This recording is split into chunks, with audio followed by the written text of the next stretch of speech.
That was very sweet. Thank you very much to everyone in Thrissur. This is my second home. Every time I come here, I wonder why I leave, why I don't just live here. But then I have many people to answer for, and I'm going to tell you why I don't live in Thrissur. The most important reason for being here today is this absolutely stunning exhibition. And it's not just an exhibition, it's a reminder and a slap in the face to all of us here. Why have we, or why are we forgetting what Gandhi left us with and how he died in the process of leaving us with what he left us? Thank you so much for bringing this back to light, for showing us the decrepit state in which the Charkha in Patna is, for showing us what Noakhali went through at that time, what it went through now. And I'm very glad that I am the last speaker of this round of this exhibition, in which I want to start by saying that the most important thing that I, as a journalist and an activist, take away from Gandhi is the one thing that he said and did, which was that we need to look at whatever problem we're dealing with structurally. So if he did a salt satyagraha or if he did a civil disobedience, it was first based on a very, very intelligent analysis of what it was that would destabilize the British, how to break the back of their trade, how to prevent children from going to schools that they set up, how to prevent lawyers from going to the court. That's not an easy thing to do in an age when there isn't social media. So today, when we look at what we're faced with now, a fascist-ending authoritarian regime, I, as a journalist, felt that I was tired, decade upon decade, writing about the problem. Yes, many of you know me here and invite me here because I wrote about the problem, yet again, in a book which translates in Malayalam as Verupette Shariram Shastram. Did I pronounce it correctly, Srijit? Excuse my Malayalam. I only know 3 words. But in the process of writing that book, what I understood finally was what Gandhi has actually left us with, which is look at the problem structurally.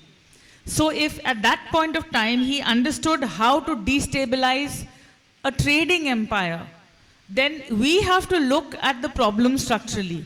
How do we destabilize something that is fascist ending, something that has eaten up our democracy from the inside? Instead of just critiquing it, one thing that I realized I must do is to say, okay, what is the one thing that we as activists, journalists, writers have not done and that we can do to change this if we don't like it? So the first thing that I thought was that we're actually working in the wrong place. It's great that this is a forum in Thrissur where people can go and revisit Gandhi, revisit what happened during the partition, why this should never happen again, and why it is happening again. But the point is, we're preaching to the converted over here. Each of us is patting another left, communist, liberal, socialist, secular person on the back and saying, this is great, and what you're doing is great. How many of us are actually being able to convey this message to one person who doesn't already think like us? So, if we're thinking structurally, then the first thing we have to do in order to be Gandhian and to walk with Gandhi is to say, okay, how do we start by spreading this to places where it doesn't exist? So for that, the most important thing that I felt I had to do was to stop writing about the problem unless I could actually work with the problem, practice, not just write. So the first thing about that practice told me was, don't work amongst left liberals.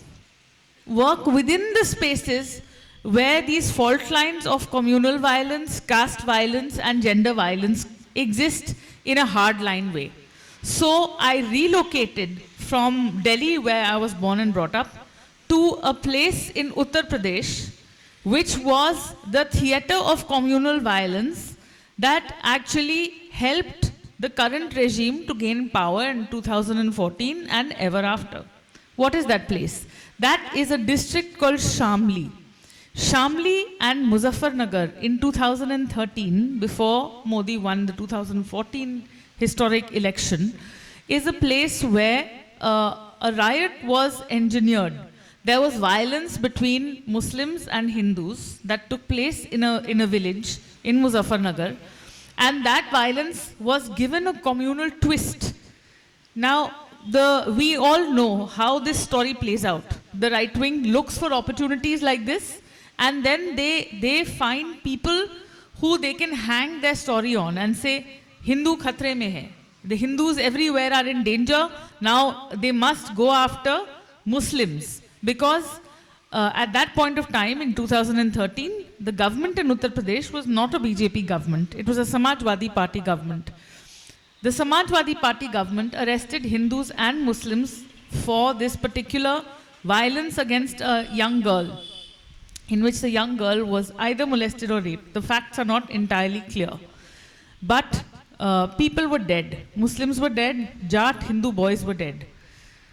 After a while, those particular Muslims who were jailed were found by the police to not be allegedly involved in the crime, and they were released.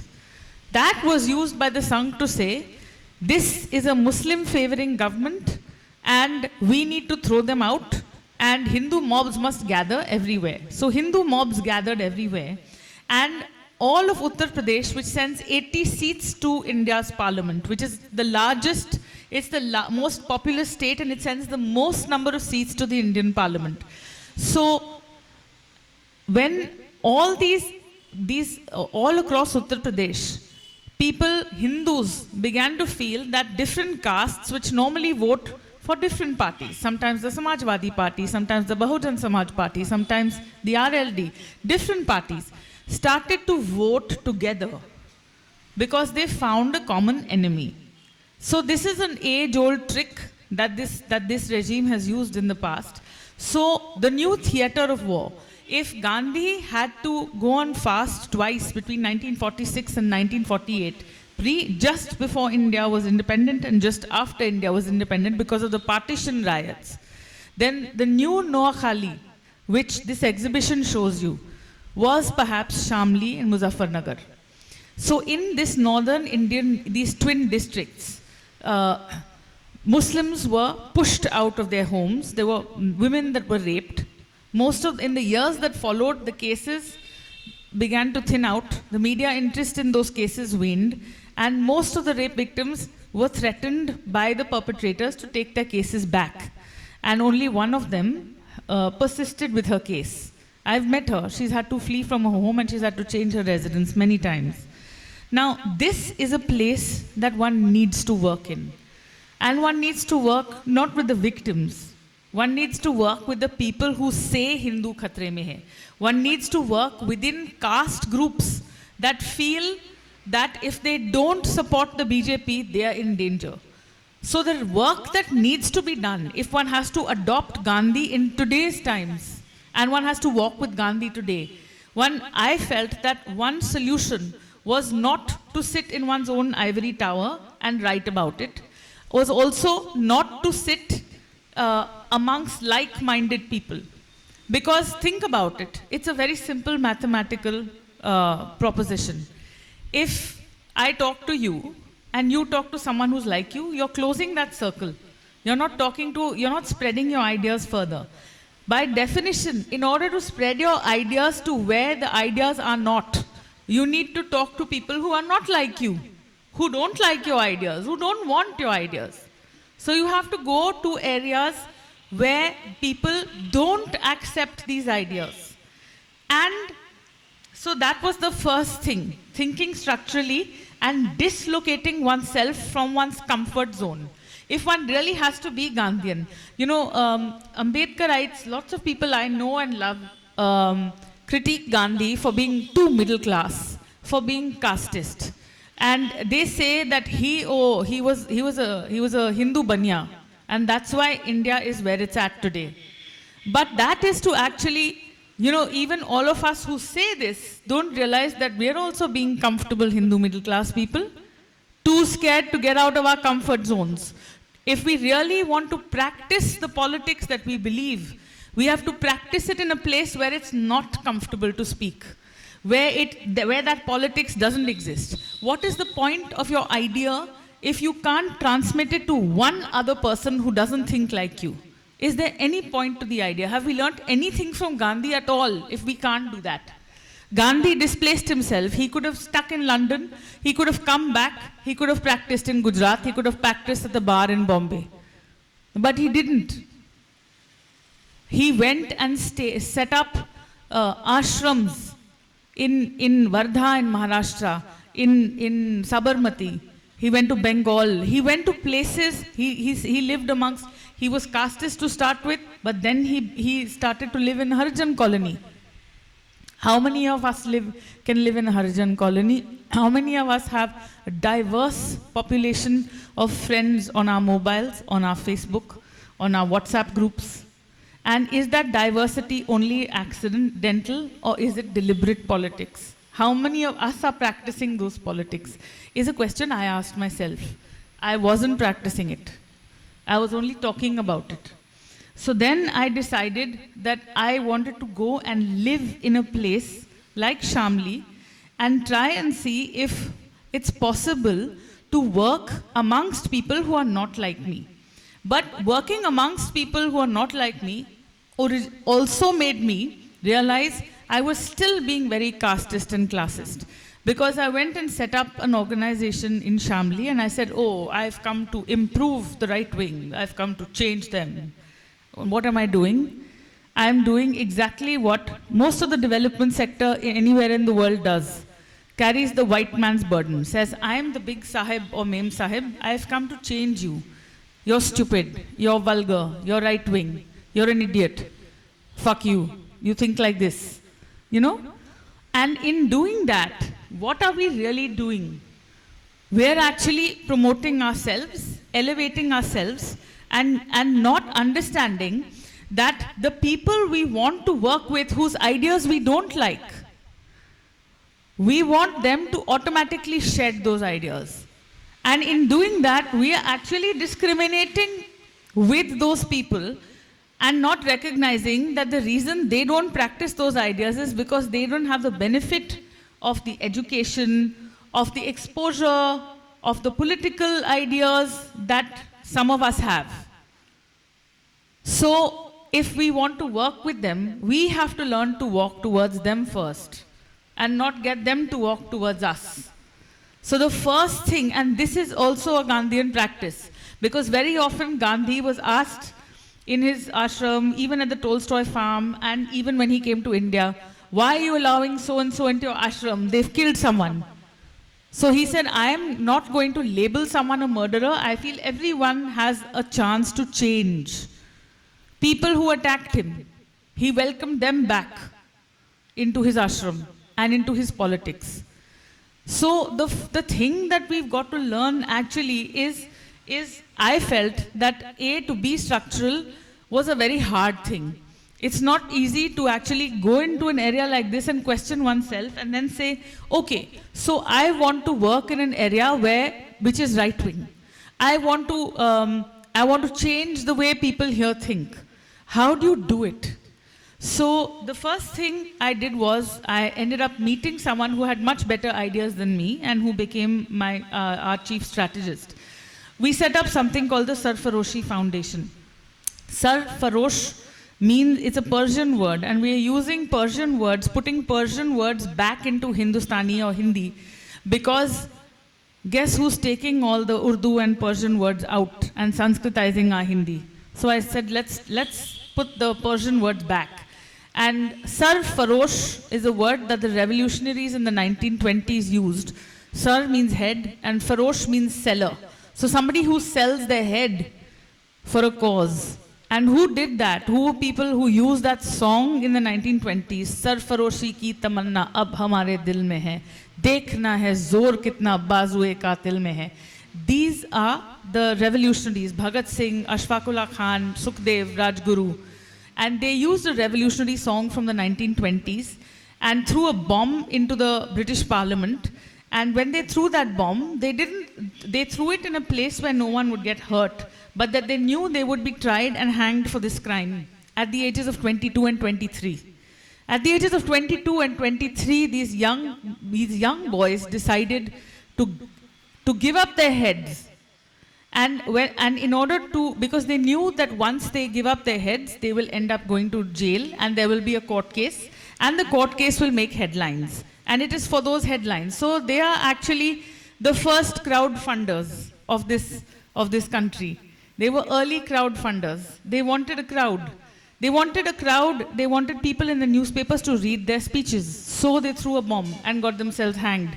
And the speeches they made were, Sarfaroshi ki tamanna. They said, we have the desire for revolution, and this revolution cannot be by throwing the British out. We will not succeed at anything if we continue to be casteist and bigoted on the basis of religion and gender. We have to throw out these fault lines if we really want to be free. So, looking at that, what we said is, okay, now let's set up a foundation in a place which is ground zero, where these ideas do not exist, where social justice means, if I'm from your caste, if I'm a Nambudri, you get out. If you're a Nair, you can't stay there. I mean, using southern castes, but in the north, the equivalent would be, if there's a Jat who owns land, and you happen to be a Kashyap, or you happen to be a Chamar, or you happen to be Valmiki, then you will end up working as labor on that person's land. You will end up being insulted. You will end up being stared at lewdly if you are a woman.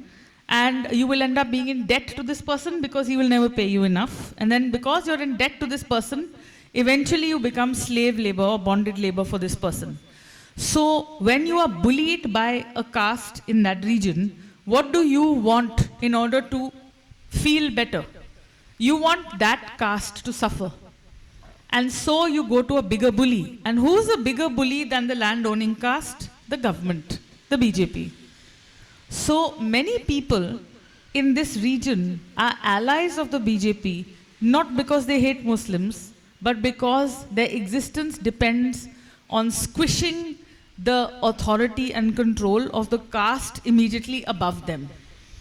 So the most important discovery we made was that when you go into a space where the ideas are not like yours, stop, listen, and don't immediately try and preach and think that your ideas are necessarily better. People over there have those ideas. What we call the right wing isn't one monolith. It's composed of many people with many different aspirations which are actually going in different directions. The right wing gives us this illusion, this magic, that it's all come together in one place. That is an illusion we are constantly buying because we're not looking inside these spaces. If you look inside these spaces, you will find the Jats are actually are hated by the Kashyaps and the Chamars and the Valmikis, but the Jats are actually Muslim haters. But they've decided not to vote for the BJP because the BJP has passed these anti-farm laws. So the secular voter is anti-Muslim and the BJP voter happens to like Muslims. So it's quite a twisted story. I'll go into this again. To explain it, I'll open out the layers of this so that you understand what I'm saying. So when you work in a space that is right-wing, the first thing you have to do is to let go of your own preconceived notions about working in these spaces. That's what I had to do. I had to let go of the idea that these are fascist, bigoted idiots. I had to throw all those words out. I had to say, these are people who aspire to something that they don't have. They don't have status. They don't have good jobs. They barely have enough to eat. The women are mostly persecuted doubly and triply. Firstly, from being castes that don't have money, and then for being women. So how do you work with all of these people? That brings me to the next part of the story. How do you plant a new idea in an area where no one wants it? It's like as if we took the first computer and put it in Kerala of the 1960s or 70s and said, here, use this now, from tomorrow, no typewriters, no paper and pen. People will say, what is this? What is she doing? Is she mad? Like, why do you need a computer? It's just a different looking typewriter. And think about it, it is just a different looking typewriter. What is it giving you functionally that you can't live without? Absolutely nothing. Absolutely nothing. But it's a massive marketing feat for people to be able to tell you that you can't do without this. We have to do the same thing in the political and social space. If you're taking a computer or an idea of communism and social justice into an area where people don't want it, where people don't want social justice, they don't want socialist and secular, which is in the preamble of our constitution. They don't want it because they don't know that it can give them anything. They're saying, roti kapda makan, please. Fuck off, otherwise. So, we had to throw away that idea that we were going to go there and transform people. We needed to transform ourselves first. You know, that is also something that Gandhi practiced. Work on the self. Others will follow. First, work on yourself. If you want to transform, first you transform. So we had to first figure out what is it that each of these different castes in this region want. What does a Kashyap want? What does a Chamar want? What does a Valmiki want? What are the different groups of things that can be bunched together? So when we started in the middle of the pandemic. And at that point of time, in 2020, there was this big lockdown. And there was a rumor spread by the right wing, of course, that Muslims were COVID spreaders. Why? Because Muslims were largely fruit sellers. You know, most occupations are caste-based. So fruit sellers tend to be Muslims in North India, in this region. So how do people sell fruits? Once upon a time, someone bought apples from California and they stuck a label saying Californian apples. And suddenly each apple sold for 100 rupees. And the next apple seller would be selling his apples for 20 rupees. So he says, shit man, I also need to put stickers on my apples. So now all fruit sellers, as a practice, they just take stickers, lick them like this and put it on the apples. So what did the right wing do? They took videos of Muslims licking stickers with spit and putting it on apples and said, they're spreading COVID through their spit. Throw them out.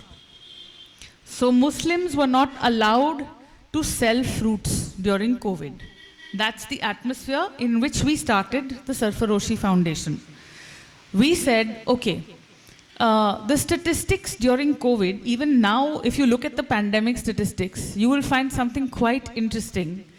The states in the country which are labeled as those with the highest number of cases, Maharashtra, Kerala, okay, these are some of the states, West Bengal. It's not a coincidence that either opposition states or states with a higher literacy rate and better awareness of health are reporting cases and going to the hospital and going and picking up medicines.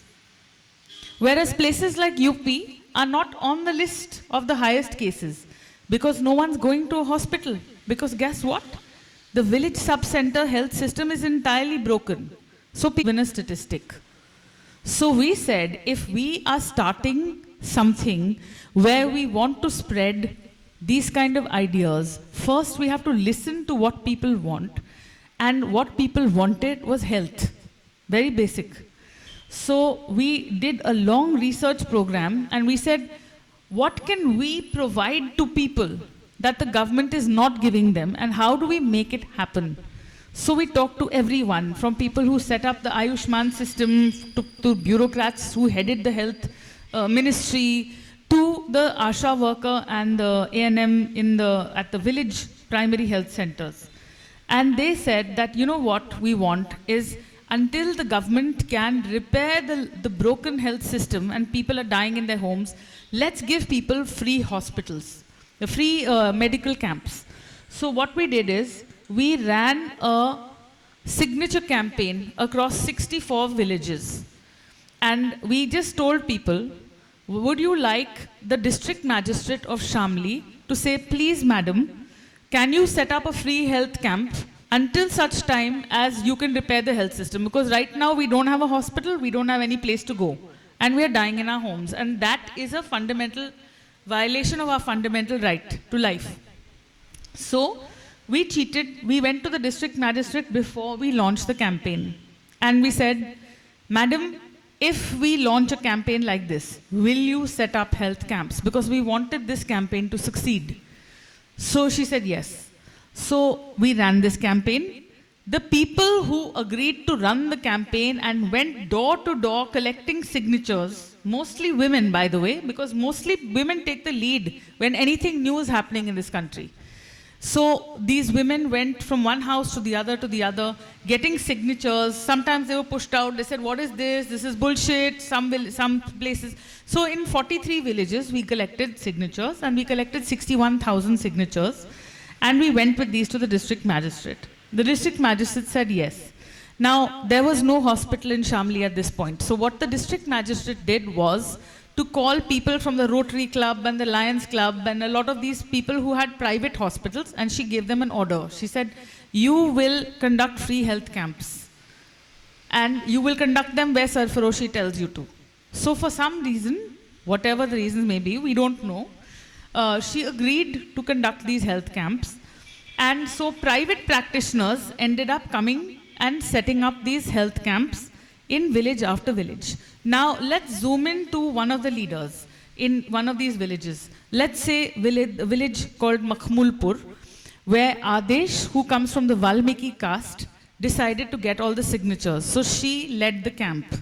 Now, the Valmikis are the bottom of the heap of the Dalits. So they are shunned by all caste Hindus. No one goes to the temple on the Valmiki side of the village. All the garbage from the entire village is dumped in a pond which is full of green algae, shit, and garbage piled this high. There's no water in that pond. You can only see garbage floating on top. Why? Because it's the Valmiki side. It's the side of the village where all the garbage can go. These are the traditional garbage cleaners of the world. So no one cares if they have a clean place to live or if they have water or food or anything. So when Adesh becomes the leader of a health camp like this, then the Jats and the Kashyaps and all the other caste Hindus and Muslims have to come to a camp because she is the giver of the camp. She's the leader of the camp.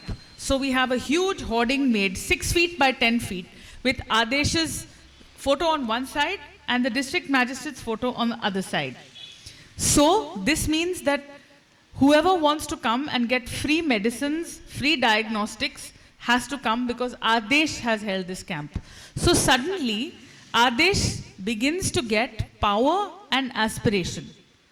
Now this power and aspiration is what we are trying to create.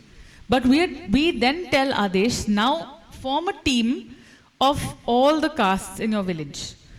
Adesh is someone who was insulted by a Hindu friend of hers. They together were part of a government scheme called the National Rural Livelihoods Mission. And under that National Rural Livelihoods Mission, they were getting access to microfinance, small amounts of money. And a Muslim woman came to her house for a cluster meeting of this microfinance group, and then she said, oh, I didn't realize you're a Valmiki. And she put fingers down her gullet and threw out whatever food she'd eaten and whatever she had drunk, saying, we don't even spit in your homes. Adesh, because she drew power from this health camp, formed a team of 20 people, half of which are Muslims, some of which were Jats, all the castes that had insulted her. because now she felt power. She felt recognition. How do you alter communalism? You have to alter it in this way. If you go village by village and you give people a reason to band together across different castes, only then will they do it. If the RSS is telling people that if you subscribe to us, we will ensure that your enemies are beaten up, you will get work contracts, you will feel powerful, and all of that happens. Who is allowing people to band together on the other side? Who is making people band together across diversity?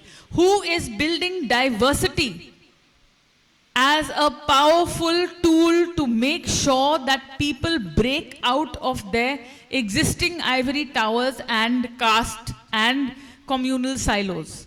If we are not doing this work on the ground, how do you think we are going to reverse this tide? So in village after village, if people like Adesh are finally being able to create these teams, what do we do with these teams next? COVID goes away. We formed, leaders have come up in different villages, different caste groups. They form teams of 20 people. Now we start to work across 4 verticals. Culture being one, where we say, Eid is coming, please hold an iftar for all the Muslims in your village. So in one village where we were working, called Khanpur, the leader in that village, the leaders in that village was a man called Jeet Pal. Jeet Pal comes from a tribe that was formerly thought of as a criminal tribe.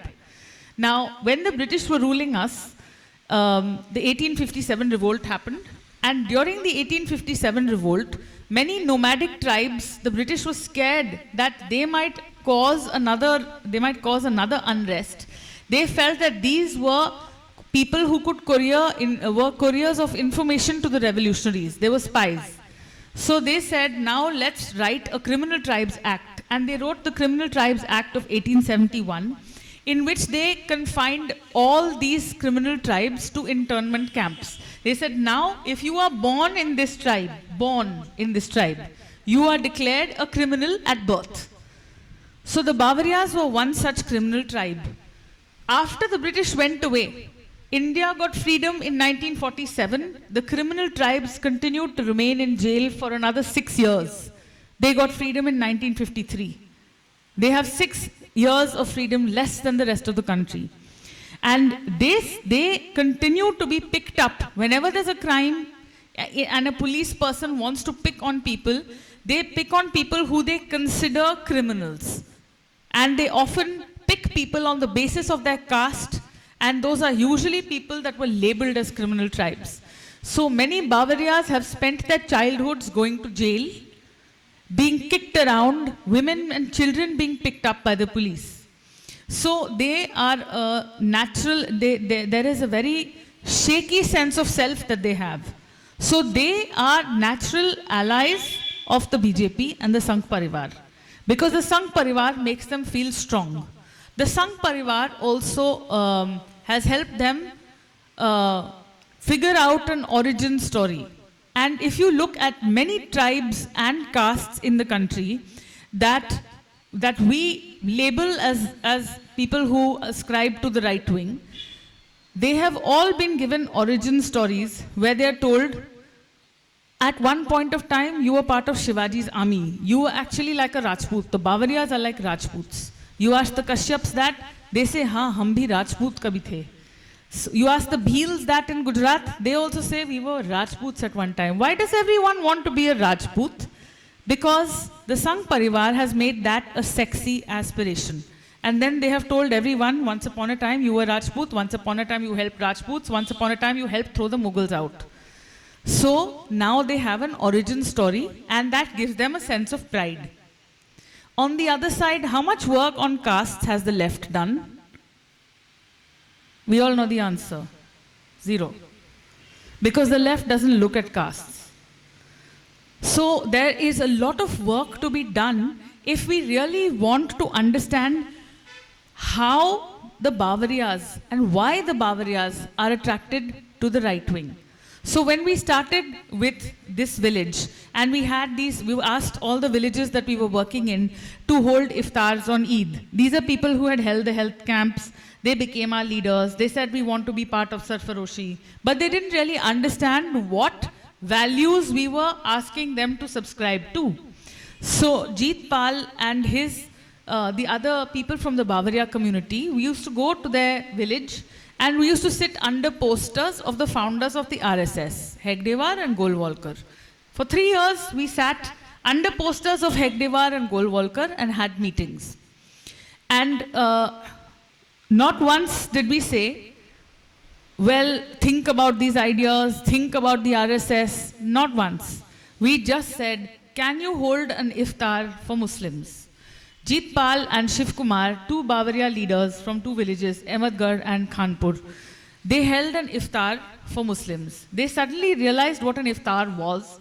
They felt good extending themselves to another community that was also marginalized. And after that, their own community started to say, get out. You guys are going to be converted to Muslims by Revati. Get out, we will not have you here. Your businesses will be closed. They continue to be part of the Sarfaroshi Foundation. What are they getting out of us? Not a single penny. But there is something ambiguous, and that ambiguousness is that now the Bavarias, they said, we are being seen by other communities. We are no longer regarded as criminals by other communities that used to shun us. So now we are part of a very large fraternity of people across 25 villages, 800 people, several thousand people are seeing us differently. So building a fraternity based on ideas of all of us coming from different communities banding together requires us to first give people what they want. So when you start by saying, okay, let's give people free health camps. Once you give something to people, then they want to listen to your ideas. And then they will say on their own that what is it that we can do that will make us shine? And how can we add something to their caste existence, to their aspiration, to their power, to their real raw political power to be able to register a case at a police station. So we work on culture, we work on helping people access their government schemes, and in that, I'll tell you a short story from a village called Hurmajpur, where again, the villagers who work with us are people who like Modi, who like Yogi, but they had a broken hospital. And we petitioned the district magistrate to have that hospital fixed. They went with the petition. We enabled them to go with the petition to the hospital, to the government, and that hospital has got fixed. Now there is a huge sense of pride in the entire village because before this village and the Sarfaroshi team came together, that hospital was used to store away stray monkeys. Now it is a place where lots of people can go there, access their medicines for free. So when the leader of the Sarfaroshi team from that village derives power from having done something, then in turn she also begins to hold joint celebrations for Hindus and Muslims. She comes to a Qawwali recital, she sings Damada Mast Kalandar. So all of this starts to happen because, again, we are working on things that they want. We also help people through crises. So in another village, there's a leader who came to us with a woman who had a big tumor on her face that was this big, a big, large pink tumor across her face. And she is someone, the hospitals and the doctors she had gone to had given up, saying this, she can't be treated. This turned out to be cancer, and it was estimated that this will cost between 8 to 10 lakh rupees to have operated on, that she'd need several rounds of chemotherapy, radiation, the tumor would have to be removed, the eye would have to be removed, several rounds of treatment.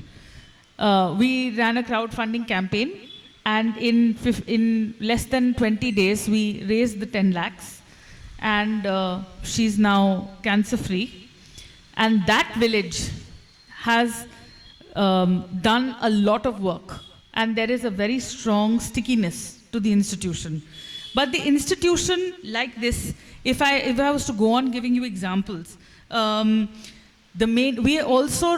other area that we work in is to help people start their own small businesses, micro entrepreneurs. Someone could sell chow mein and chips. Someone could start a tailoring business. Someone could make their own soaps. Someone can start an LIC policy. But whatever it is that they do, at a local level, if they can build a business, then that makes good politics requires good economics. So if we really want social justice to function on the ground, we have to encourage people to be able to start their own businesses. So that is another area that we're working on. And with all of these areas, what happens is, on the back of this, two very important things that I'm going to tell you before I close. One of them is that when we hold workshops in our office, after we've done all of this work in these villages, we held a series of trainings on justice. And we asked our community leaders to say, if you were dropped onto an island in the middle of the ocean, and you've now left, you're no longer in touch with the rest of the world, with your families, with your children, you're alone on this island, you and the 5 or 6 other of you who've been marooned on this island, what kind of system would you like to have in this world, in this new world that you're creating?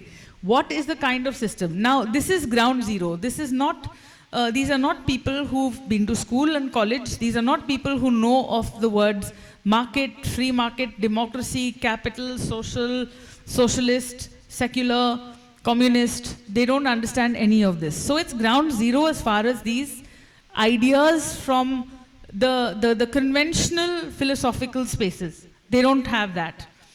But when we asked each of them, what is the world you want to construct, draw it on a chart paper.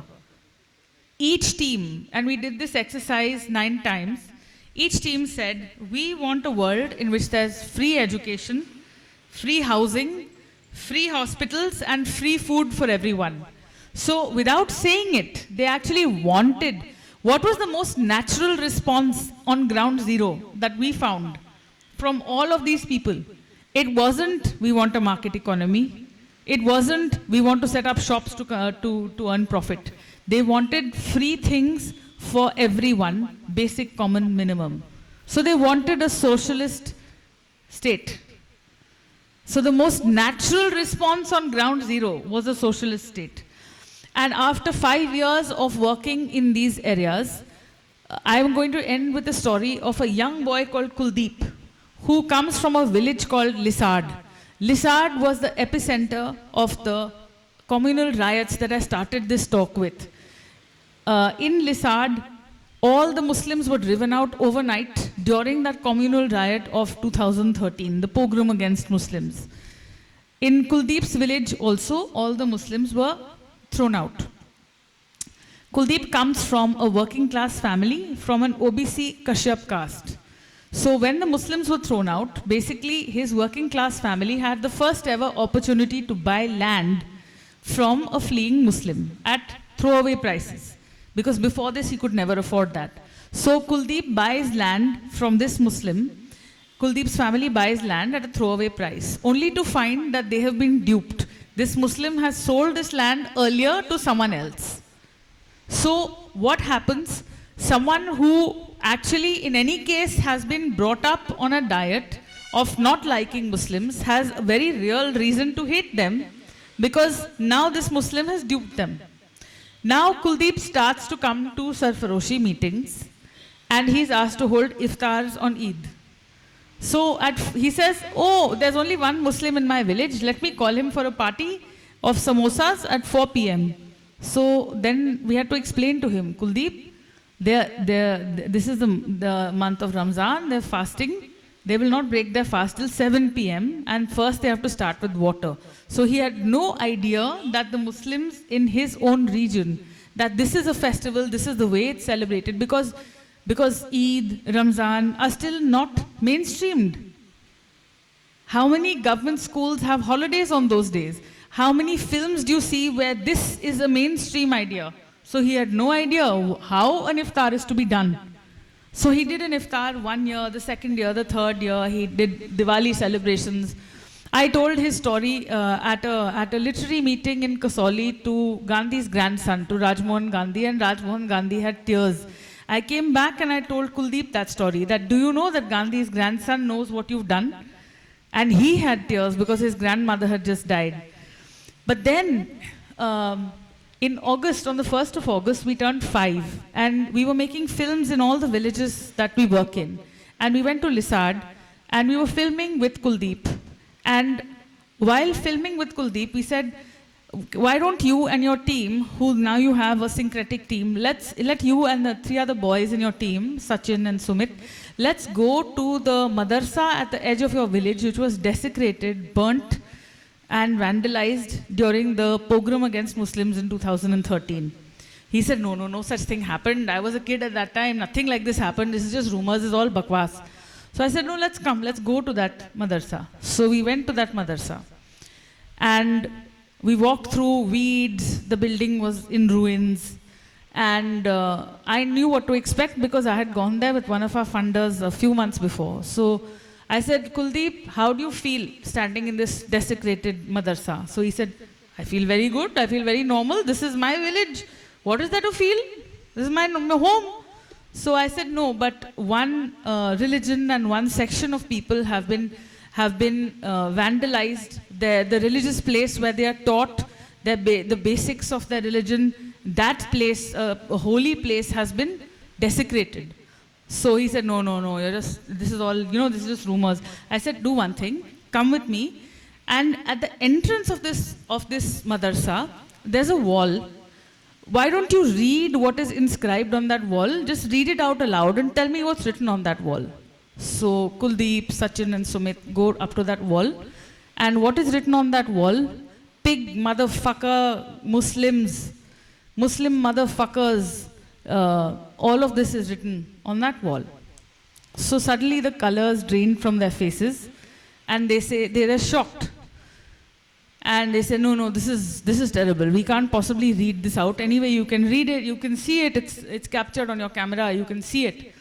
So I said, now do you know how the Muslims must have felt having to vanish from your village overnight? And do you also realize how you have rewritten the pages of history by holding iftars every year and including Muslims after something like this has happened? Do you realize how important it is? How you have turned the pages of history? Thank you. So he said, yes. While I said that, some triggers got pressed. Some buttons got pressed in Kuldeep and Sumit and Sachin. And Sumit first picked up a stone near the rubble where that wall was and wiped out all of these inscriptions. 12 years after Muslims were thrown out of Lisad village, that vandalizing on that wall is no longer there. And it's no longer there because we didn't catch Kuldeep by the neck and say, you bastards who've done this, or your village, or the Hindus, Hindutva. We didn't do any of that. We waited, we worked with him for 4 or 5 years. We made him feel that he was part of a fraternity. We made him feel special. And then we just took him to that madarsa. And the desecration of that madarsa was not wiped out by lefties like me, all liberals. We went and photographed it before. Who wipes it out? Someone who has Jai Shri Ram written on his home. He and his friends, they went and they erased all that graffiti, all that anti-Muslim graffiti. They erased the madarsa. And after erasing it, they turned to me and they said, if we also had just read this and left, there would be no difference between us and the people who did this. I'll end there. Thank you.